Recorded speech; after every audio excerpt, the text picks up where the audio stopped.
আসসালামু আলাইকুম। আজকের রেসিপিতে আপনাদের জন্য নিয়ে এসেছি একেবারে ভিন্নধর্মী, সহজ ও সুস্বাদু একটি পদ। ফুলকপি ভর্তা। সাধারণ উপকরণ দিয়ে তৈরি এই ভর্তা আপনার প্রতিদিনের খাবারকে করবে আরো রুচিকর এবং আকর্ষণীয়। সময় কম লাগবে কিন্তু স্বাদে হবে অনবদ্য।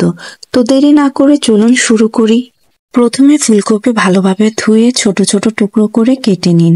এখন চুলায় একটি কড়াইয়ে ফুলকপি দিন। এরপর হলুদ গুঁড়ো এবং সামান্য লবণ মিশিয়ে দিন। এরপর প্রয়োজন মতো পানি দিন। পানি যেন বেশি না হয়, কারণ সিদ্ধ হওয়ার সময় এই পানি শুকিয়ে যাবে। ফুলকপি সিদ্ধ হওয়ার পরে অতিরিক্ত পানি থাকলে তা শুকিয়ে নিন। একটি প্যানে সরিষার তেল গরম করুন। তেল ভালোভাবে গরম হলে তাতে রসুনের কোয়া দিয়ে দিন। যে কোনো ভর্তায় রসুনের কোয়া একটু বাড়িয়ে দিলে যে কোনো ভর্তার স্বাদ বহুগুণে বেড়ে যায়। রসুনের কোয়া গোল্ডেন ব্রাউন কালার ধারণ করলে তুলে রাখুন। এরপর একই প্যানে শুকনা মরিচ দিয়ে সুন্দর করে ভেজে নিন। শুকনো মরিচ ভাজা হয়ে গেলে তুলে রাখুন। এরপর একই প্যানে কাঁচামরিচ দিন। হালকা ভাজা হলে এবার পেঁয়াজ কুচি অ্যাড করুন। একটু নরম হওয়া পর্যন্ত ভাজুন। পেঁয়াজ কিন্তু খুব বেশি ভাজার প্রয়োজন নেই, একটু তেলে তুলে ফেলুন। এরপর একই প্যানে হাফ চা চামচ কালো জিরা দিয়ে দিন। কালো জিরা থেকে মনোরম সুগন্ধ বের হওয়া পর্যন্ত কিছুক্ষণ ভেজে নিন। এটি ভর্তায় একদম ভিন্ন ও বিশেষ একটি স্বাদ অ্যাড করবে। এরপর সিদ্ধ করা ফুলকপি দিয়ে দিন।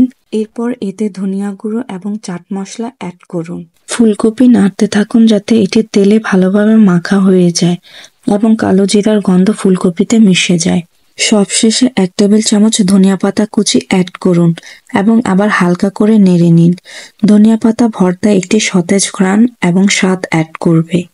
ফুলকপি হালকা ভাজা হয়ে গেলে প্যান থেকে নামিয়ে রাখুন। সব উপকরণ ভালোভাবে ভাজা হয়ে গেলে প্রথমে ভাজা শুকনো মরিচ, একটু লবণ অ্যাড করে ভালোভাবে চটকিয়ে নিন। শুকনা মরিচের ঝাঁঝালো গন্ধ এবং ঝাল ভর্তার স্বাদকে করবে আরো উপভোগ্য। এরপর ভাজা রসুনের কোয়া একে একে নিয়ে চটকিয়ে নিন। পেঁয়াজ এবং কাঁচামরিচ চটকে ভর্তার মশলার মধ্যে মিশিয়ে নিন।